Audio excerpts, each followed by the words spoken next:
যদি প্রতিদিন 100 বার জিহ্বা লড়ায় পড়ে সুবহানাল্লাহি ওয়া বিহামদিহি, আল্লাহর রাসূল বলেন তার গুনাহ যদি সাগরের ফেনা পরিমাণ হয় সেই গুনাহ রব্বুল আলামিন ক্ষমা করে দিবে। গত রমজানে বাইতুল্লাহ ছিলাম, এর আগের রমজানেও ছিলাম, এবারও যাব। রমজান মাসে তারাবি হয় বাইতুল্লাহ শরীফে, 30 লক্ষ মানুষ দাঁড়ায় দাঁড়ায় কোরআন শোনে। একটা মানুষের ভিতরে বিরক্তি ভাব নাই। কি চমৎকার কণ্ঠ, কি মজা মাখা তেলাওয়াত, যত শুনি ততই মজা লাগে। নামাজ শেষ হওয়ার পর বেতের নামাজে যখন তারা দোয়া করে, সেই দোয়ার ভিতরে দেখি এই দোয়াটা বেশি পড়ে, সুবহানাল্লাহি ওয়া বিহামদিহি সুবহানাল্লাহিল আযীম। বুখারী শরীফের হাদিস, কোন যুবক কোন যুবতী যদি হাজারো অপরাধ করে, পাপ যদি সমুদ্রের ফেনা পরিমাণ হয়, আর যদি সে পড়ে সুবহানাল্লাহি ওয়া বিহামদিহি, আল্লাহর রাসূল বলেন সমুদ্রের ফেনা পরিমাণ পাপগুলা রব্বুল আলামিন ক্ষমা করে দিবে। যাও, মাফ করে দিলাম। আল্লাহুম্মা ইন্নাকা আফুউন কারীম তুহিব্বুল আফওয়া ফাআফু আন্নী। আল্লাহর নবী এই দোয়া সবচেয়ে বেশি করতেন, হে মালিক আপনি ক্ষমাশীল, ক্ষমাশীল, ক্ষমাশীল, আপনি ক্ষমা করতে ভালোবাসেন, আপনি আমাকেও ক্ষমা করে দেন। যেই নবীর কোনো পাপ নাই সেই নবী বলে মালিক তুমি আমারে ক্ষমা করে দাও, তো আপনি আমি কই আছি? যেই নবীর কোনো গুনাহ নাই সেই নবী রাত্রিবেলা যায় নামাজে দাঁড়ায়া চোখের পানি ছেড়ে নামাজে কাঁদতো। মা আয়েশা বলেন আমি তাকায়া দেখলাম রাসূলুল্লাহর চোখের পানি বায়া বায়া আমার বিছনা ভিজতেছে। আমি চিন্তায় পড়ে গেলাম, রাসূল নামাজে এত কেন কাঁদেন? সন্তান মারা গেলে চোখের পানি বের হয়, স্ত্রী মারা গেলে চোখের পানি বের হয়, মা বাবা মারা গেলে চোখের অশ্রু বের হয়, ভালোবাসার মানুষ চলে গেলে তখন গলায় দড়ি দেন, চোখের পানি বের হয়। কপাল এত খারাপ, দিলটা এত শক্ত হয়ে গেছে, এত পাপ করার পরেও তো গোপনে চোখের পানি আল্লাহর ডরে বের হয় না। আল্লাহর কাছে তওবা করা উচিত মালিক, পাথর আপনার ডরে কাঁদে, আমি কি হইলাম, কেন আমার দিল এত শক্ত হয়ে গেল? ঠিক না বেঠিক? কি হয়ে গেল, আমার দিল এত শক্ত কেন? মসজিদে নামাজ হয়, এত বড় বড় দাড়ি নিয়ে চায়ের দোকানে বসে টিভি দেখে, হইল কি? মসজিদে আজান হচ্ছে, যুবক Facebook, YouTube, TikTok, free fire, PUBG এগুলো নিয়ে ব্যস্ত থাকে, মসজিদেও যায় না। জুমার দিন যাও যায়, তাও মিষ্টি থাকলে বইয়া থাকে, মিষ্টি না থাকলে সালাম ফিরাইয়া আরেকজনের জুতা লাইয়া দৌড় মারে। কথা কর না খা, এই তো নামাজ, এই দিয়ে আবার কোন আল্লাহ আমারে মাফ করে দেবে, মরার পরে ফেরেশতারা কইবে বাটাম ফাটাম। কথা কর না খা। জি, এত মানুষের জন্য এত কিছু করলেন, নিজের জন্য করলেন কি? নিজের জন্য নামাজ পড়বেন, নিজের জন্য জিকির করবেন, নিজের জন্য আল্লাহর দ্বীন প্রতিষ্ঠা করতে গিয়ে নিজের তাজা রক্ত জমিনে ঝরাবেন। ঠিক না বেঠিক? নিজের জন্য কিছু করেন। মা আয়েশা বলেন নামাজ এমন একটা গুরুত্বপূর্ণ ইবাদত, আমি যখন উযু বানাইতে গেলাম আয়েশা দেখলাম রাসূলুল্লাহ সিজদায় পড়ে আছে, বুখারীর হাদিস। মা আয়েশা বলেন আমি আয়েশা দেখলাম রাসূলুল্লাহ কাঠের মতো সিজদায় পড়ে আছে, নড়াচড়া করে না। জানান্তু হাত্তা কাবদাতার রূহু, আমি মনে করলাম রাসূলুল্লাহ বুঝি সিজদার ভিতরে মারা গেছে। ওহ কি নামাজ নবীর রে! আর আমগো মোবাইল বাজে উঠলে কানে হাত দিয়া কয় হ্যালো মুই নামাজে আছি, পরে কথা কই। কি নামাজ? আব্বাইন্দা ঘড়ির দিকে চাইয়া থাকে, ইমাম সাহেব কিরাত লম্বা লইলে পিছনে কাশ দেয়, চালু করেন। কথা কন না কা? এই নামাজ দিয়ে আবার হে আল্লাহর দ্বারে কয় আল্লাহ আপনি আমারে মাফ করে দেন। এত সোজা। ছেলে তো মাফ করে না, মেয়ে তো মাফ করে না, বউ তো মাফ করে না, উল্টো পাল্টা করলে 6 বাচ্চা হালাইয়া আর একজনের লাগে দৌড় মারে। কেউ মাফ করতে চায় না, আল্লাহর দ্বারে আইয়া সেগাইয়া বলেন আল্লাহ মাফ করে দেন। এত সোজা। পিঠা খাওয়া লাগবে মরার পরে যদি সঠিকভাবে না চলেন। কষ্ট হয় আপনাদের? মা আয়েশা বলেন আমি তাকায় দেখলাম রাসূল সিজদায় পড়ে আছে, আল্লাহর নবীর পা নড়ে না, বডি নড়ে না। আমি মনে করলাম রাসূল বুঝি মারা গেছে। আমি আস্তে করে রাসূলুল্লাহর পায়ে একটু নাড়া দিয়েছি, দেখলাম রসুল আসলে কি মারা গেছে না বেঁচে আছে। যখন পায়ে নাড়া দিয়েছি তখন বুঝলাম রসুল পা নাড়া দিয়েছে, সে বেঁচে আছে, জীবিত আছে। মাথা উঠাইলো, লম্বা টাইম বসে বসে দোয়া পড়ল, এরপরে রসুল সালাম ফিরাইলো। আমি তাকায়া দেখলাম রসুলুল্লাহর চোখের পানি বায়া বায়া বায়া বায়া, দাড়ি ভিজে, জামা ভিজতেছে। আমি প্রশ্ন করলাম, মা ইউবুকিকা ইয়া রাসূলুল্লাহ, কেন কাঁদেন, কি হয়েছে? বাবার কথা কি মনে পড়ছে আপনার? জন্মের পরে আপনি আপনার আব্বার চেহারা দেখেন নাই, জন্মের পরে অল্প কয়েক বছর মাকে দেখছেন, তারপরে মাকেও হারাইছে। এরপরে আপনি আপনার দাদার অধীনে ছিলেন, দাদাও তো কবরে চলে গেছে। চাচার অধীনে ছিলেন, চাচাও তো কবরে চলে গেছে। আপনার সবচেয়ে কাছের মানুষ ছিল খাদিজাতুল কুবরা, সেও তো কবরে চলে গেছে। বুঝতে পারছি আপনার মায়ের কথা বুঝি মনে পড়ছে নবী, কারণ আপনি তো দুনিয়ার এতিম ছিলেন, জনমের এতিম। আলাম ইয়াজিদিকা ইয়াতীমান ফাআওয়া। আল্লাহ বলে, নবী আমার, আপনি তো এতিম ছিলেন, আপনাকে আশ্রয় একমাত্র একজন দিয়েছেন, তিনি হলেন কে? রাস্তা দিয়ে যখন আপনি হাঁটতেন, আপনার বালুর উপরে চলতে কষ্ট হয়, সূর্যের তাপ এত বেশি, আমি আল্লাহ আপনাকে মেঘের খণ্ড দিয়া, ছায়া দিয়া নিরাপদে হাঁটাইছি। শুধু তাই না, দুনিয়ার মানুষ ঘামাইলে গন্ধ বের হয় শরীর থেকে, আর আমি আল্লাহ আপনারে এত ভালোবাসি, আপনার শরীর থেকে ঘাম বের হইলে পৃথিবীর শ্রেষ্ঠ পারফিউম বের হয়। আরো জোরে সুবহানাল্লাহ। শুধু তাই না, যখন আপনি হাসি দেন তখন চাঁদের আরো দুর্বল হয়ে যায়। যখন আপনি আঙ্গুল উঁচা করে ইশারা করছেন, আমি রব চন্দ্রকে দ্বিখণ্ডিত করে দিয়েছি আপনার সম্মানে। শুধু তাই না, আপনি যখন জংলার মাঝখান দিয়ে হাঁটতেন, তখন দুই পাশের গাছগুলা মাথা নয় আপনার সিজদা করত। শুধু তাই না, জান্নাতের এমন কোনো গাছ নাই, এমন কোনো পাতা নাই যেই পাতাগুলায় আপনি নবীর নাম লিখে দেই নাই। আল্লামা জালালউদ্দিন সুয়ুতি বলেন, আমি আমার চোখ দিয়া দেখছি, আমি আমার চোখ দিয়া দেখছি আল্লাহর নবীর রওজার আতাহারে এমন এমন আল্লাহর নবীর আশিক ছিল, যারা রাত্রিবেলা নিজের দাড়ি দিয়া রওজার ধুলা পরিষ্কার করত, আর তারা রাসূলুল্লাহর সাথে স্বপ্নে সাক্ষাৎ করত। জালালউদ্দিন সুয়ুতি খাসাইসুল কুবরায় লেখেন, আল্লাহ রাব্বুল আলামিন হযরত আদমকে জানায়া দেয়, আদম, জান্নাতের পাতাগুলার ভিতরে কার নাম লেখা দেখো। বলে, দেখি মুহাম্মদের নাম। তাহলে বুঝে নাও মুহাম্মদ আমার কাছে কত দামি। স্পষ্টভাবে শুনে নাও, দুরূদ শরীফ না পড়ে কেউ যদি দোয়া করে, তার দোয়াও কবুল করা হয় না। দুনিয়ার অনেক নেতার আদর্শ দেখছেন, সব দেখা শেষ। এবার আমরা বাংলাদেশে আল্লাহর নবীর আদর্শ, কোরআনের রাজ কায়েম দেখতে চাই। আসতে বলবেন না, জোরে বলেন। রাসূলুল্লাহর আদর্শ এবার আমরা দেখতে চাই, কারণ তার আদর্শের ভিতরে বিন্দু পরিমাণ কোনো কলঙ্কের দাগ আছে? নাই, দাগ নাই। আল্লাহ রাব্বুল আলামিন বলেন, আলাম ইয়াজিদিকা ইয়াতীমান ফাআওয়া। আমি আপনাকে এতিম অবস্থায় পাইছি, তারপরে আমি আপনাকে আশ্রয় দিয়েছি।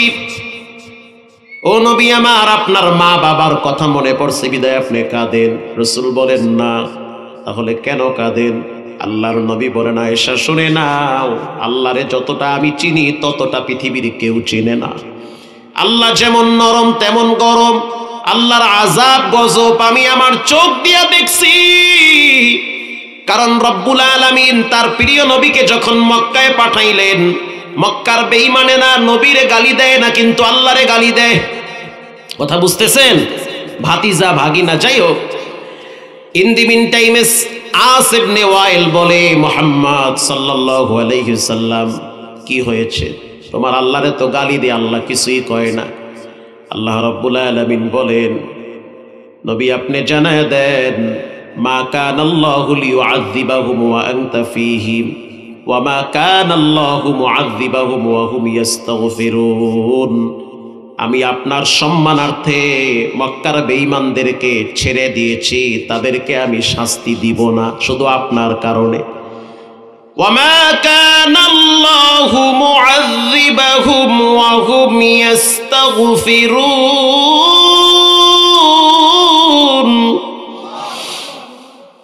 আল্লাহর নবী বলেন, যখন আমি দুনিয়ার থেকে বিদায় হয়ে যাব তখন আমার উম্মতের কি হবে? তারা তো পাপ করবে, পাপ করলে তো চেহারা শুয়োর হয়ে যাবে, তারা অপরাধ করলে তো মাটি নরম হয়ে কারুনের মতো ভিতরে চলে যাবে, তারা অপরাধ করলে তো ঘরে গিয়া দেখবে খাবারের পাতিলার ভিতরে ব্যাঙ, বিছানায় ব্যাঙ। এরকম গজব তো আল্লাহ আপনি আগের নবীর উম্মতদেরকে দিছেন। তারা অপরাধ করলে তো আপনি রক্তের বন্যা দিবেন, খাইতে গেলে দেখবে পানির ভিতরে রক্ত, বিছানায় রক্ত, খাবার পাতিলায় রক্ত, জামার পকেটে রক্ত, কুলি করলেও রক্ত। এরকম গজব আল্লাহ আগে দিয়েছিল। ও টাঙ্গাইলের মুসলমান বলেন, সেই আল্লাহর পাওয়ার এখনো আছে না নাই? কেমনে আছে, কেমন আছে শুনে নেন, রাগ করবেন না। আল্লাহর ধরা বড় শক্ত ধরা। আল্লাহ যখন ধরে নিজের রান্না করা খাবারও খেতে দেয় না, ফট করে ধইরা ফেলায়, খাইতে দেয় না। এটা আল্লাহর সিদ্ধান্ত, ভাবে একটা হয় আর একটা। প্রিয় ভাইয়েরা আমার, এবার রসুল বলেন, তাহলে আপনি আমার উম্মতদেরকে কি করবেন? রসুলের কলিজার ভিতরে উম্মতের প্রতি কি মায়া। তারা হাজারো অপরাধ করবে, চুরি করবে, ডাকাতি করবে, জেনা ব্যভিচারে লিপ্ত হবে, মানুষের জায়গা দখল করবে। আল্লাহ বলেন, নবী আপনি জানায় দেন, আমি আপনার সম্মানার্থে তাদেরকে আগের মতো আযাব গজব দিব না। ওয়ামা কানাল্লাহু মুআযযিবাহুম ওয়া হুম ইস্তাগফিরুন। তারা যদি গোপনে আমার কাছে তওবা করে, ইস্তেগফার করে, আমি রব তাদেরকেও ক্ষমা করে দিব। আপনি তো মক্কার বেঈমানদেরকে কিছু বলেন না, কারণ কি? তারা তো আপনারা গালি দেয়, এটা কোরআনে আসছে। তখন আল্লাহ বলেন, মা কানাল্লাহু মুআযযিবাহুম ওয়া আনতা ফীহিম। আমি মক্কার বেঈমানদেরকে ধইরা ভিতরে গাড়ায় ফলাইতে পারি। শুধু তাই না, পুরা মক্কাটারে পানির নিচে, মাটির নিচে ডুবাই ফেলাইতে পারে। এই যে এখন মক্কায় বৃষ্টি হইতেছে, পানি এত চাপ, বড় বড় ট্রাক, বাস এগুলো ভাসাই নিতে আসে, পুরা হেরেমের ভিতরে পানি বইরা গেছে বর্তমান মক্কায়। আল্লাহ বলেন, আমি মক্কার বেঈমানদেরকে ধরতে চাই, শাস্তি দিতে চাই, কিন্তু আপনি তো এই জমিনে দাঁড়ায় আছেন, আপনার দিকে তাকায়া আপনার সম্মানার্থে এদেরকে আমি বাঁচায়া দিয়েছি। নাই সুবহানাল্লাহ, নাই, আপনার সম্মানার্থে এদেরকে বাঁচায়া রাখছি। এবার রসুল বলেন, আমি যখন মারা যাব তখন কি হবে আমার উম্মতের? তখন আপনি কার দিকে তাকায়া মাফ করবেন? এবার রব্বুল আলামিন বলেন, ওয়ামা কানাল্লাহু মুআযযিবাহুম ওয়া হুম ইস্তাগফিরুন।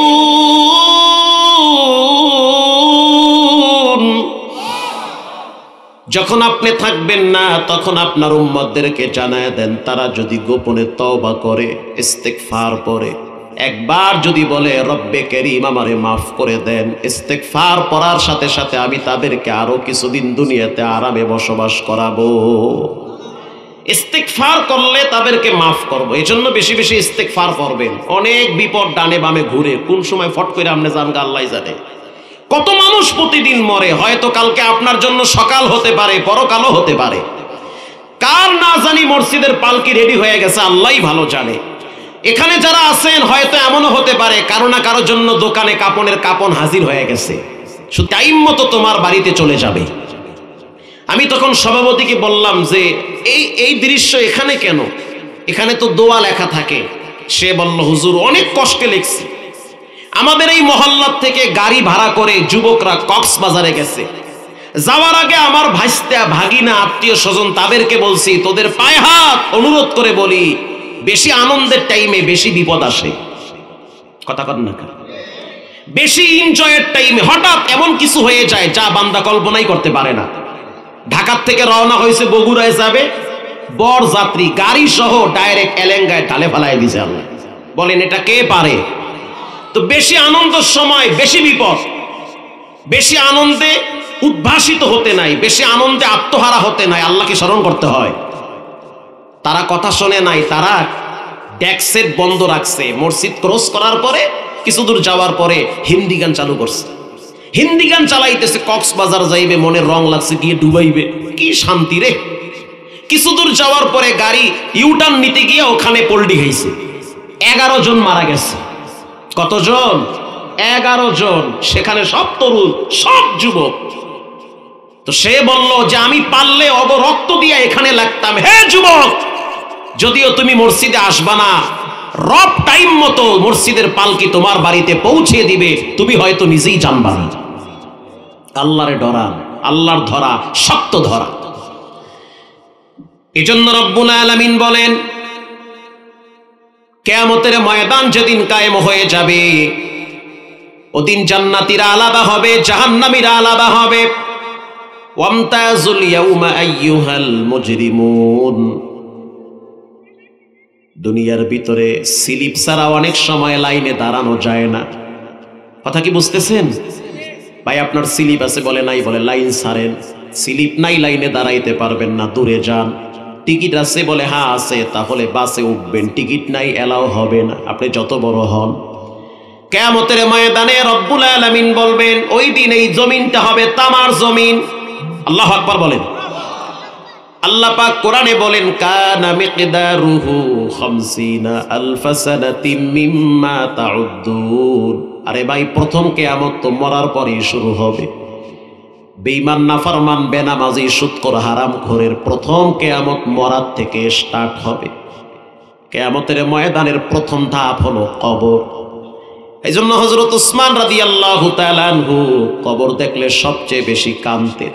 হাদিসে আসছে, হযরত উসমানের ব্যাপারে রাসূল বলেছেন, লিকুল্লি নাবিয়্যিন রাফিকুন ওয়া রাফিকি ইয়ানি ফিল জান্নাতি উসমান। নবীর সাথে, প্রত্যেক নবীর সাথে জান্নাতে এক একজন বন্ধু হবে।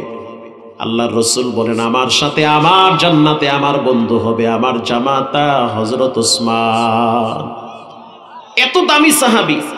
শুধু তাই না, রাসূল তার ব্যাপারে দোয়া করছে, কারণ তার সম্পদ সবার চেয়ে বেশি। আর যার সম্পদ বেশি তার হিসাব কম না বেশি? বেশি। আল্লাহর রাসূল বলেন, সাহিলিল হিসাব আলাল উসমান। ও মালিক, কিয়ামতের দিন যেদিন ছেলে বাপরে পরিচয় দিবে না, স্ত্রী স্বামীকে পরিচয় দিবে না, সবাই সবার থেকে পালাবে, ওই দিন আপনি আমার ওসমানের হিসাবটারে সহজ করে দিয়েন। আল্লাহু আকবার। হিসাবটারে সহজ করে দিয়েন। সেই ওসমান কবরের কিনারায় দাঁড়ায়া বাচ্চাদের মতো কাঁদতো। আবু হুরায়রা তাকায় দেখে আর বলে, মা ইউবুকিকা ইয়া উসমান, কেন কাঁদেন? আপনার চোখের পানি কেন পড়ে? উসমান বলেন, রাসূল বলেছেন, মানুষের মৃত্যুর পরে প্রথম ঘাঁটি হলো কবর। কবর যদি কারো সাথে ভালো ব্যবহার করে, বাকি সব ঘাঁটিগুলায় নাজাত পেয়ে যাবে, বিচার হালকা হয়ে যাবে। কবরে যাওয়ার পর কেউ যদি ধরা খায়, বাকি সব জায়গায় তার হেনস্থা হবে, লাঞ্ছিত হবে, বেইজ্জতি হবে। হযরত ওসমান বলেন, রাসূল বলেছেন, কেউ যদি গুনার ময়লা নিয়ে কবরে যায়, কবরের শাস্তি মানুষ আর জিন ছাড়া পশু পাখিরা শুনতে পায়। হাদিসে আসছে, কবরের চিৎকার পশু পাখি শুনতে পায়। বেনামাজি হারামখোরের চিৎকার পশু পাখি শুনতে পায়। যদি আপনি আমি শুনতাম, বিশ্বাস করেন, জংলায় গিয়া কাটকাইটা খাইতাম, সংসারই করতাম না, পাগল হয়ে যেতাম, সেন্সলেস হয়ে যেতাম, দুনিয়াদারি ভালো লাগতো না, খায়েশ মিটে যেত। কিন্তু আল্লাহ তাআলা কবরের শাস্তিগুলা মানুষের কানে শোনায় নাই। শুনলে মানুষ দুনিয়ার কিছুই করতে পারবে না, পরীক্ষার হবে না। হযরত ওসমান রাদিয়াল্লাহু তাআলা আনহু বলেন, রাসূলের হাতে আমি দেখছি, মুখে শুনছি। আল্লাহর রাসূল বলেন, কবরের আযাব সত্য। আল কবরু রাউযাতুম মিন রিয়াজিল জান্নাহ। কবর থেকে, কবরের আযাব থেকে নিজেরে বাঁচাও। আল্লাহর নবী বলেন, পৃথিবীর মানুষ শুনে নাও, গুনার ময়লা নিয়ে কেউ যদি কবরে যায়, রাসূল 2টা হাত উঁচা করেছে, আঙ্গুলগুলা ফাঁক করে একটা হাত আর একটা হাতের আঙ্গুলের ভিতরে ঢুকায় দিয়ে বলে, সাহাবীরা শুনে নাও, কেউ যদি গুনাহ নিয়ে কবরে যায়, নামাজ ইচ্ছা করে ছেড়ে কবরে যায়, নামাজ পড়ে না, ইচ্ছা করেই পড়ে না, অথচ রব তাকে টাইম টু টাইম শ্বাস টানার শক্তি দিয়েছে। রব জেগে জেগে মোবাইলের দিকে তাকায় থাকে, আর রব তাকে এত ভালোবাসে, জানলার দরজার ফাঁক দিয়া বাতাস পাঠায়া, অক্সিজেন দিয়া বাঁচায় রাখে। অথচ সে খারাপ কাজে হারাম কাজে লিপ্ত, একটা বারও ভাবে না এই ফ্যান যে ঘোরে এটা বললে তো আমি জায়গায় শেষ। একটা বারও চিন্তা করে না পাশের রুমে গ্যাস সিলিন্ডার বাস্ট হইলে পুরা ফ্যামিলি আগুনে পুড়ে মরবে। একটা বারও ভাবে না ভূমিকম্পে কত দেশকে আল্লাহ পাক মাটির নিচে দাবায় দিয়েছে। একটা বারও চিন্তা করে না কত যুবককে আল্লাহ ঘুমের ভিতরে শক্ত করে কবরে পাঠায় দিয়েছে। একটা বারও চিন্তা করে। আল্লাহর রাসূলের সাহাবী হযরত উসমান বলেন, মানুষের মৃত্যুর পরে কবরে প্রথম শাস্তি হয়, আর কিয়ামতের ময়দানে বাকি হিসাবগুলো শুরু হয়ে যায়। এর ভিতরে প্রথম হিসাব হবে নামাজের। আল্লাহ বলবেন, গোলাম দাঁড়াও, দাঁড়াইছি, হিসাব দাও নামাজের। আল্লাহু আকবার। যোহরের নামাজ কই, মাগরিবের নামাজ, আসরের নামাজ কই? ফজরের নামাজের টাইমে নামাজ না পইরা বিড়ি একটা ধরাইয়া হে ডিউটিতে যায়। কথা কন না কা? ছেলে মেয়ের জন্য টাকা কামাই করে অথচ ফজরের নামাজ ইচ্ছা করে পড়ে না। আল্লাহ বলবে নামাজের হিসাবটা আগে দাও, তারপরে লড়বা। রাসূল বলেছেন, লা তাজুলু কদমা ইবনু আদম ইয়াউমাল কিয়ামা, কিয়ামতের দিন প্রত্যেকটা মানুষকে 5টা প্রশ্ন করা হবে, জবাব দেওয়া না পর্যন্ত এক চুল পরিমাণ লড়তে পারবে না। 1 নম্বরের প্রশ্ন, হায়াত দিছি কোন কাজে ব্যয় করলাম? যৌবন দিয়েছি কোথায় ব্যয় করলাম? হায়াত দিয়েছি কেন নামাজ পড়লা না? যৌবন দিয়েছি কেন ভালো কাজে লাগাইলা না? যুবক ভাইরা আমার, নামাজ এমন একটা গুরুত্বপূর্ণ ইবাদত যেটার ব্যাপারে কোনো কম্প্রোমাইজ চলে না, যেটার ব্যাপারে কোনো আপোষ চলে না। নামাজ পড়তেই হবে। গাড়ি চলতেছে, অক্ত হয়ে গেছে, থামায়া নামাজ পড়ো। তাও যদি না পারো ইশারায় নামাজ পড়ো। তাও যদি না পারো কিবলার দিকে চেহারাটা ঘুরায়া রবরে দেখাও যে আমি তোমার দিকে ফিরে আসি। আল্লাহু আকবার। সমুদ্রের ভিতরে তুফান শুরু হয়ে গেছে, লঞ্চ একবার ডাইনে যায় আবার বামে যায়। হঠাৎ লঞ্চের ভিতরে পানি উঠছে। ওই লঞ্চের ভিতরে একজন গর্ভবতী নারী আছে, যার পেটে বাচ্চা আছে। তুফানের বাড়িতে এক বাড়িতে একটা তক্তার উপরে ভাসতেছে। তুফানের বাড়িতে একবার পানির তলে যায়, আবার উপরে উঠে, আবার পানির তলে যায়, আবার পানি খায়া উপরে উঠে। ওই সময় যদি নামাজে রুক্ত হয়ে যায়, ওই সময়ও তোমাকে নামাজের বিষয়টা মাথায় রেখে ইশারায় হলেও নামাজ পড়া লাগবে। ইশারায় হলেও নামাজ পড়া লাগবে। এখনো পর্যন্ত বাচ্চা খালাস হয় নাই, পেটে বাচ্চা আছে, মরার দরওয়াজায় পড়ে আছেন, তারপরেও নামাজ ছাড়া যাবে না। আপনি মনে করছেন কি কবরে যাওয়ার পরে প্রথম প্রশ্ন করবে মান রব্বুকা, আর রবকে চিনার মাধ্যম হলো নামাজ। যখন আপনাকে প্রশ্ন করবে মান রব্বুকা, বলো তোমার রবের নাম কি? জবাব দেন আমাদের রবের নাম কি? একটু আওয়াজ দিয়ে আরো জোরে বলেন, রবের নাম কি? আল্লাহ প্রশ্ন করবে ফেরেশতাদেরকে, কি বলছে? তো হা হা লা আদরি কয়, কিছুই পারে না। রব্বুল আলামিন বলেন, আবার প্রশ্ন করো নবীর নাম কি? প্রশ্ন করো। শুধু তাই না, মান হাযার রাজুলা, রাসূলুল্লাহকে দেখায় দেওয়া হবে, দেখো এনারে চিনো কিনা। আল্লাহু আকবার। অথচ আপনি দুরূদ শরীফ পারেন না, নবীরে চিনেন না, নায়িকা চিনেন, নায়ক চিনেন, একটা বার ভাবলেন না টাঙ্গাইলের নায়ক মান্না কবরে শুয়ে আছে, তরুণ অল্প বয়সী গেল গা, বাঁচতে পারে নাই।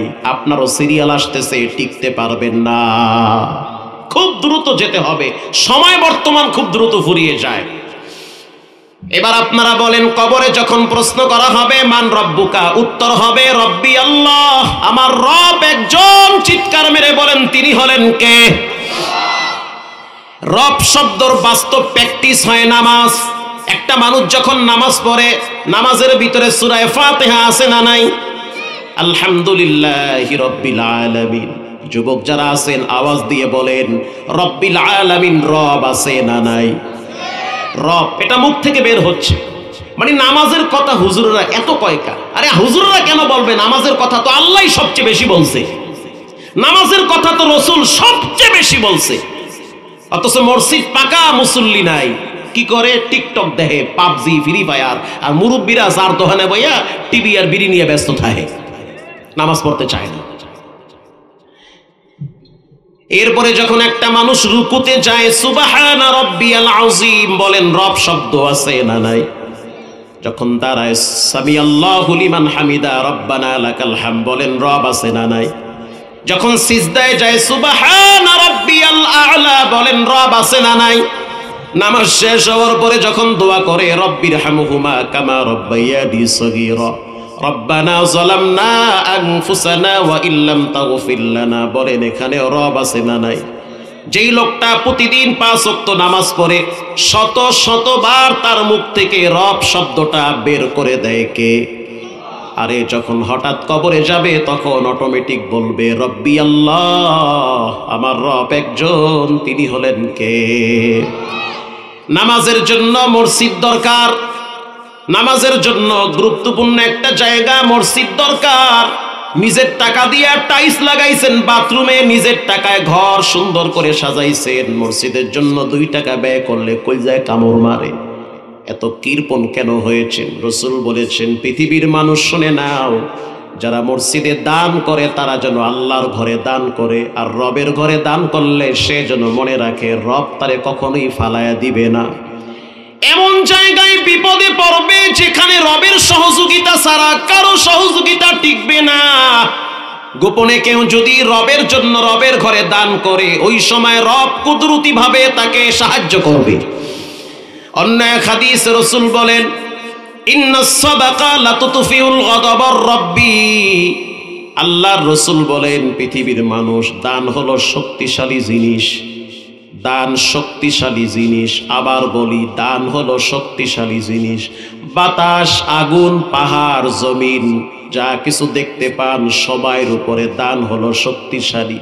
রাসূল বলেছেন যে দান করে সে যেন মনে রাখে তার মাথার উপরের বিপদগুলা রব্বুল আলামিন দূরে সরায়া দেয়। দান এমন একটা জিনিস গুনাহকে মিটায়া দেয়। রাসূল বলেছেন যখন মানুষ আল্লাহর রাস্তায় মসজিদে দান করে তখন দানটাকে আল্লাহ লালন পালন করে। কিয়ামতের দিন রব্বুল আলামিন সেটাকে উহুদ পাহাড় পরিমাণ দাঁড় করায়া দিবে। এখানে এমনও মায়ের সন্তান আছেন নিজের হাতে নিজের মায়ের কবরে রাখছেন, নিজের আব্বারে কবরে শোয়া রাখছে, থাকলে খাওয়ানো লাগতো, চিকিৎসা করার লাগতো। আজকে আপনার টাকা ছেলে মেয়ে খায়, তারপরও তারা শুকরিয়া আদায় করে না। কথা কন না কা?